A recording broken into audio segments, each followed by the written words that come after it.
Hi there! Welcome to the Gardens and Graveyards channel. My name is Charisma, and today we're meeting in the studio and we're going to play with purple plants.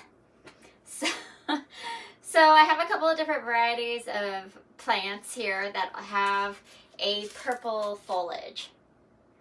And they're suffering a little bit. So this is a Triscanthia, and I actually have two that are exactly the same ones over there on my windowsill. And we're going to deal with these in just a minute. But first I want to clear this one off the table. So let's just set this one to the side until we're ready.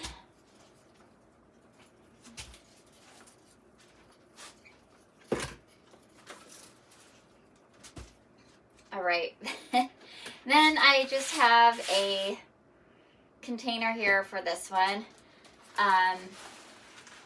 This plant, I'm hoping that this will fit right back inside of this.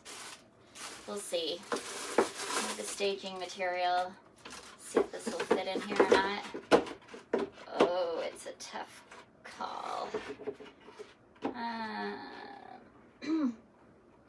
I think it'll be fine. We'll hide the rim with the moss. I'm okay with it. Let's just save this for the minute here. All right.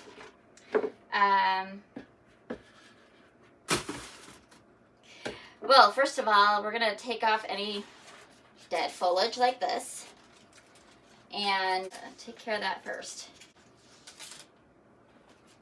Usually when there's a dead leaf, I could just pop it off, but these are so strong. Can't do that with it. Okay. This has a dead. Just anything that is a little bit dead. I'm just gonna pull all that off of there. And you'll notice that all of her leaves are pretty crispy, and that's because she's sitting in a window and she's gotten so big that the leaves are pressed up against the window, and then it gets too cold and it gets too hot and just all the things. So I was gonna just like move her, and then I realized that she has all these roots coming out the bottom, which means she needs to be potted up. So we're gonna do that. I grabbed a pot from outside. Oh, it's a little bit dirty, but it's fine.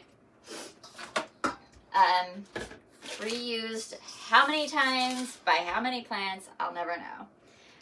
But it has been outside for probably a couple of years. I haven't used this pot, so I'm pretty sure that there's nothing living in it, so even though it's dirty, it doesn't have any bugs or diseases. All right. So then I'm just gonna pull her out of here, hopefully without too much trauma. Do a little pot squeeze, a little root massage, convince her to come out.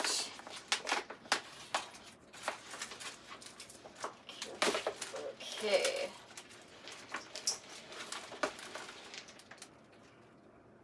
And then you just want to put it right back in here. This also gives you an opportunity to really take a good look at the crown and see if there's any issues going on.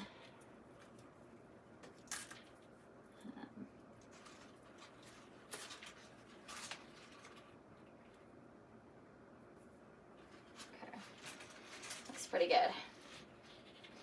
So then we'll just backfill all of this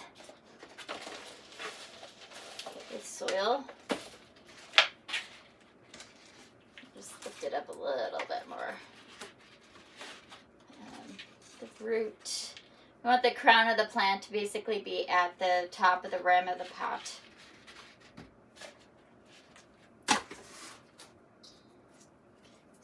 all this stuff.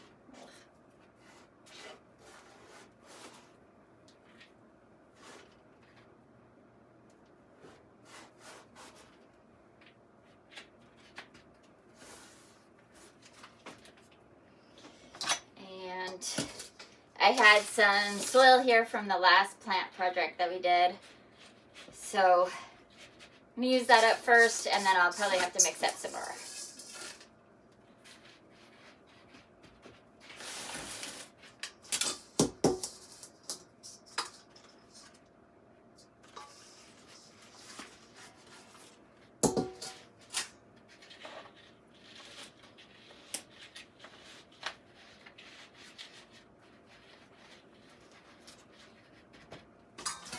Okay.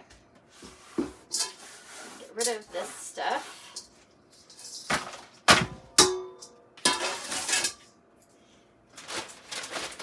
So I just use regular everyday potting mix for potted plants, indoor or outdoor.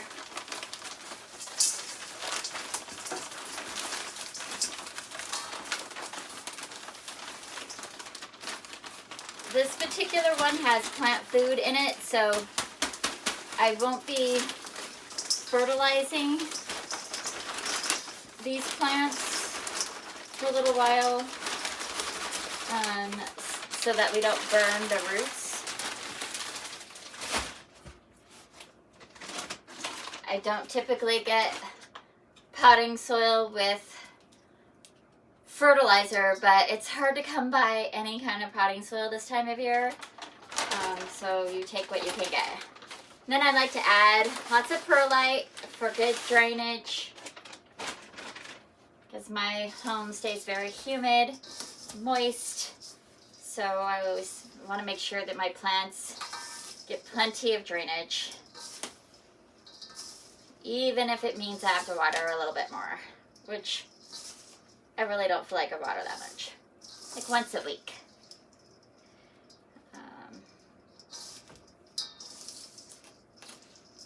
Okay.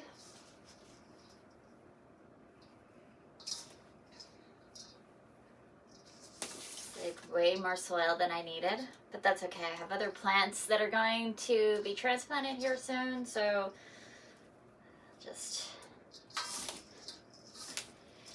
that'll be good.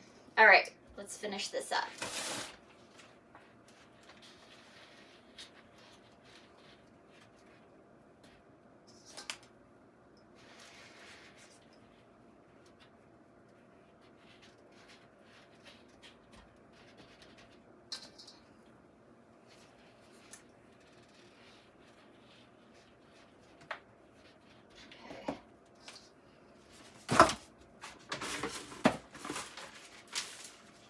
So typically, I would just cut off any leaves that had burnt foliage, but if I did that, I'd be taking off a good amount of these. But this one has the worst amount of burnt foliage, so I'm going to take that one off here.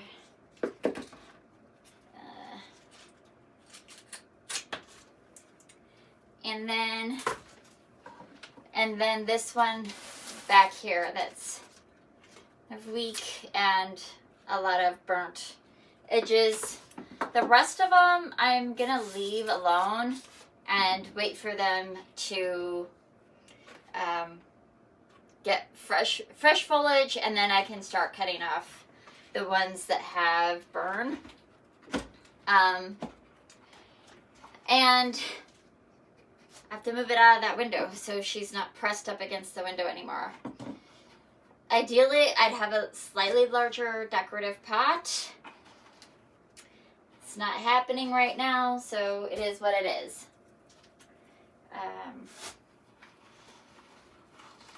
Just gonna cover a little bit of it with moss.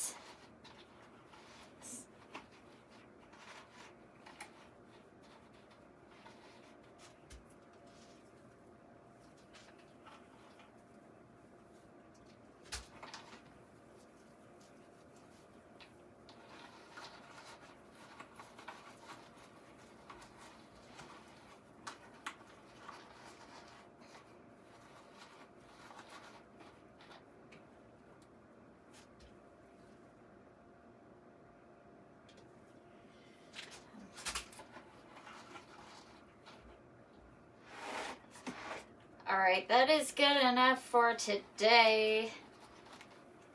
And if you've been watching my indoor planting this winter, then you know that I am just short on decorative pots.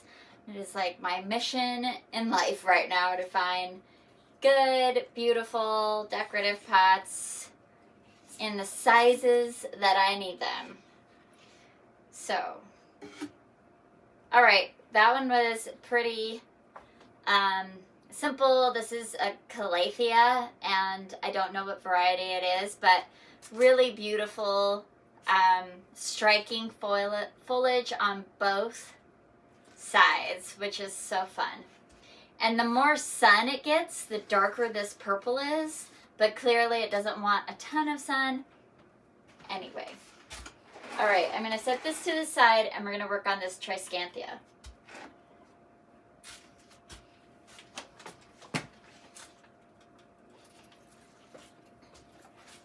Okay. So last winter, I planted these up. They've worked out really well. I've done a couple of trimmings on them. It's probably been since October, I think, was the last time I came in and trimmed these guys. You know, with the holidays and everything, you just get busy and sidetracked and everything like that. So these pots do not have any drainage in them, and they've got a layer of rock and then soil, and that's it. And this soil has so much perlite because I really wanted the roots to have a really easy time to be in there. These are all cuttings. There was no roots in this entire plant when we started. So I will show you how I've been maintaining this. First, I want to remove any dead leaves because, you know, that's just like the first rule of thumb. So see how this is all dead here, but this, there's live plants right here. We'll save that. And use it in just a minute. First, like I said, let's just clean all this up. Take off anything that looks yucky.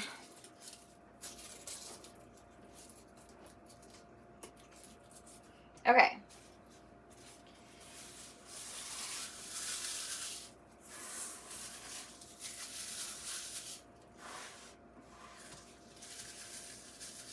So it's just one handful of dead leaves. It's not crazy.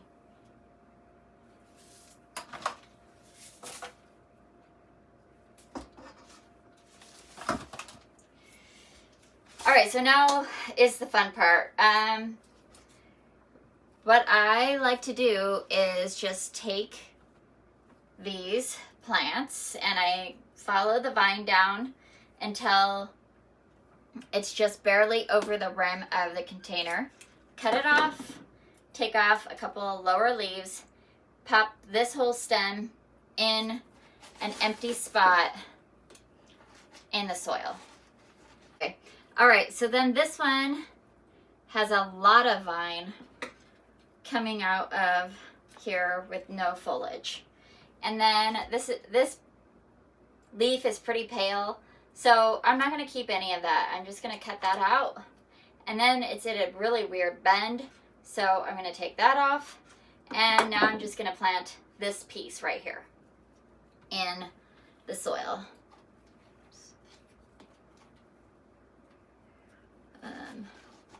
I tend to just put them really close together to make space for all of them. So this one is also coming out of the container. There's a tiny leaf right there, so I'm just going to leave that and then plant this one like this.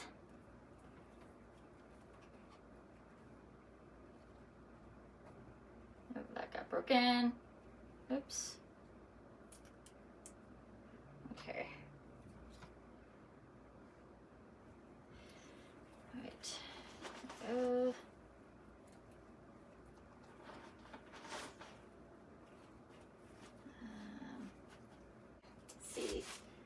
have a stick. So I'm just gonna use this little stick from now on. It'll be a lot cleaner. All right, so this one, let it drape over a little bit like that. It's kind of tangled up. We're going to remove this lower leaf and just pop this. We'll let it drape over the side. And we'll put this stem inside the soil.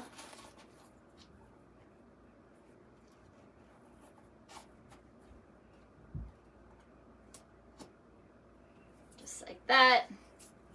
That one's okay. And then we've got this one. It has a little leaf, little dried leaves.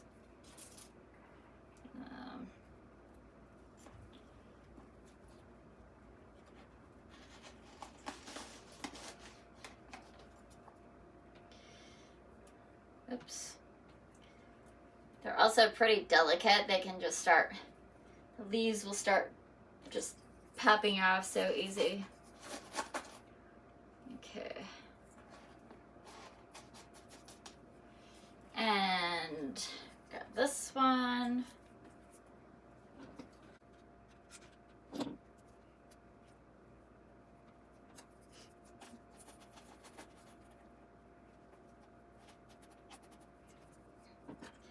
I'm gonna go around and check all of these vines and create new vine or create new little plants by just popping their stems in the soil.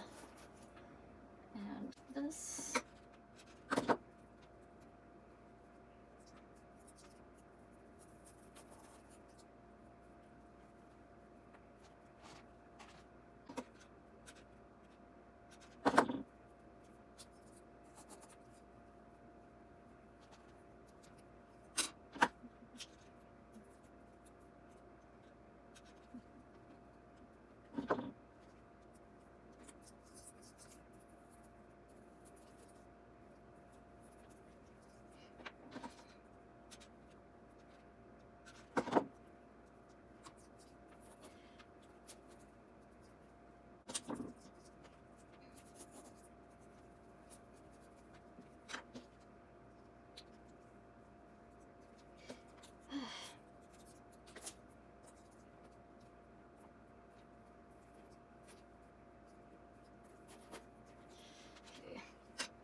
All right, and then I just have a small handful of debris that we could get rid of.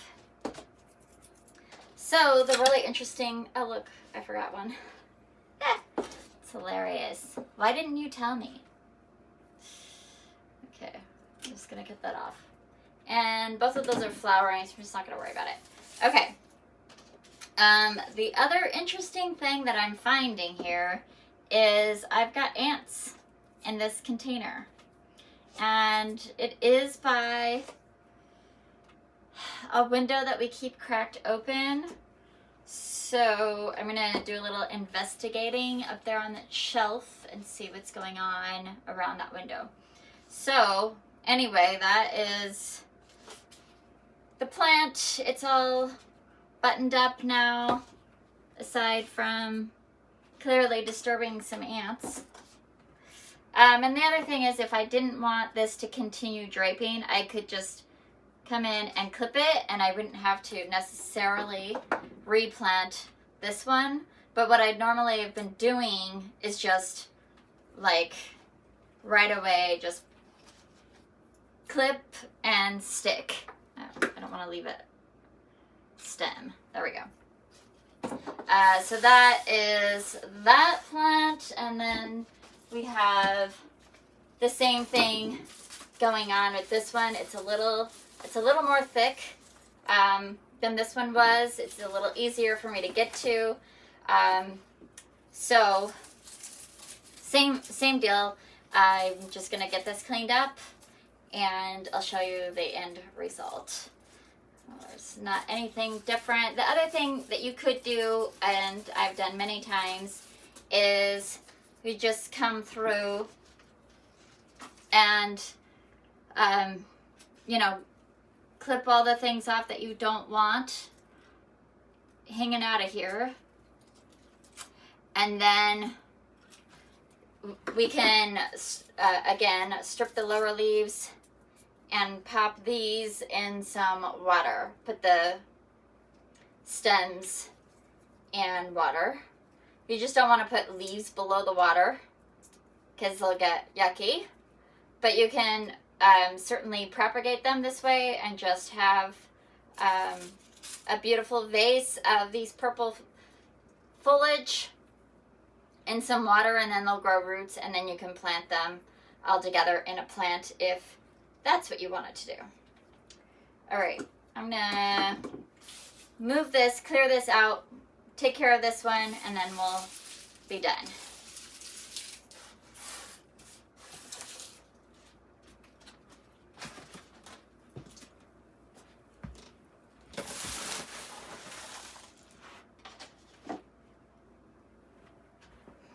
This is the shelf that it normally sits on, and I'm seeing little ants everywhere.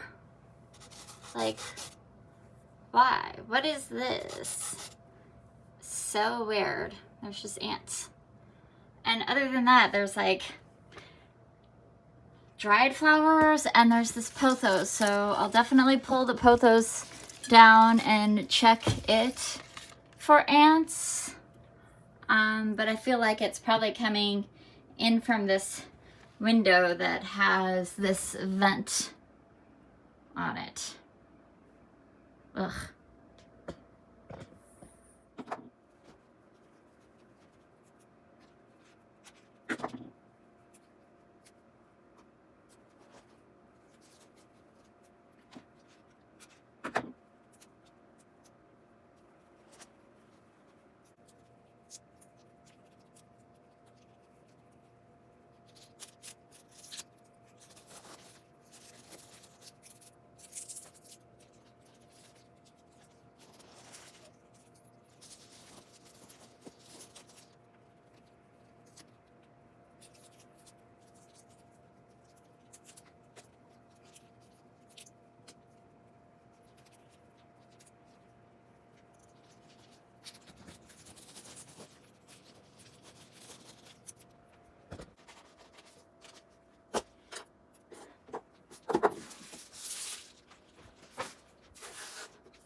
And that is it. So I just have to be careful when I'm watering these because they don't have any drainage. So I tend to let them dry out a lot.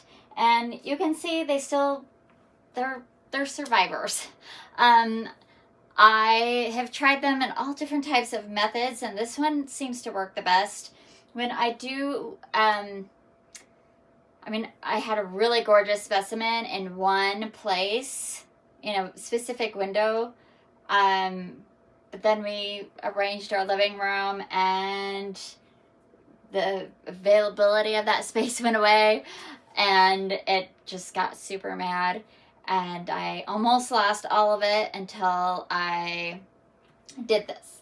So anyway, there's lots of different ways to do them. I've had trouble with Triscanthia in-house until I tried this method, where it's just rock, super draining soil, and I just keep the crown full by constantly replenishing it with cuttings from the trailing pieces. They grow really great outside in Southern California as a ground cover, so I had no idea how hard they would be to grow in a cool home. So yeah, anyway, that is going to be it. I'm going to have Spencer check out that window with the ants and see if we can find the source, and hopefully it's not too big of a deal. This time of year we start getting ants in the house, usually in the kitchen, not in here, but such is life. I don't think there's anything else I want to say about it.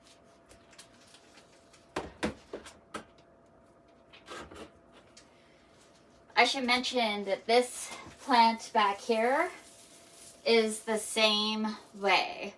The exact same treatment is I like this one trailing more, so I basically just choose a height and like I'll cut all this off and then take a bunch of the little cuttings, strip off a couple of the bottom leaves, pop it in the crown so that the top of the plant always looks full. Otherwise they just start getting really spindly and you know, just don't look beautiful. So anyways, this is another plant that I do that with. I'm doing that today, but I just wanted to point that out, that Triscanthias aren't the only plant that you might do that with. I do it with pothos, with philodendrons. I have a philodendron over here that I do that with. I have a pothos right here that I do that with. So, you know, play with the types of plants that you have and see if one or more would like that kind of a treatment, because it really helps the crown of the plant look nice and beautiful all the time, especially if you keep up on it. I hope you enjoyed this. I hope you're having a great day and you're celebrating your life, and I'll see you in the next video. Bye.